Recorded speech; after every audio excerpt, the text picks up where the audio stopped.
There was a boy named Ethan Hawke who loved missiles and bullets. In fact, he was a true ballistophile. He knew every single thing about every single bullet and missile out there. He loved to fire them. Of course, not the expensive ones.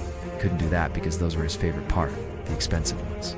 Because they were so expensive, he couldn't afford to shoot them. But he didn't care, because he already knew everything about them. He knew how they felt when you held them in your hand. He knew what they looked like, their trajectory, their speed. He knew everything without needing to actually go and shoot them. One day, he met a man at the range who had just come back from a trip to the US, and he brought some goodies with him. One of those goodies was a bullet, a very expensive bullet, the kind that the boy had always wanted but could never afford. It was a .50 caliber sniper bullet. The man knew that the boy was a ballistophile, and he brought it to show him, to let him feel, to let him hold it in his hands for a moment. And the boy was so overcome with emotion that he started crying. He took the bullet from the man and he looked at it and he ran his fingers along its grooves and he felt as if it were already a part of him. He knew that he would never be able to shoot this bullet.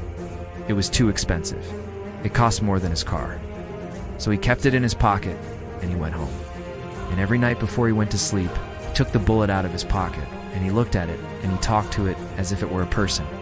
He told it all his secrets. He told it about his day, about his hopes and dreams, and he dreamed about the bullet, dreamed that he was a sniper, and he was taking out targets from miles away.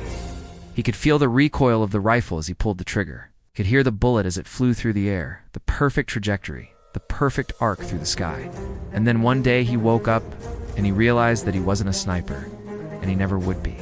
Didn't have the money for it, didn't have the equipment.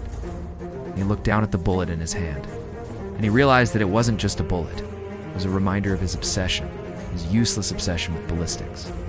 But he didn't care. He was happy to have the bullet, even if he could never shoot it. It was his treasure, his one and only treasure.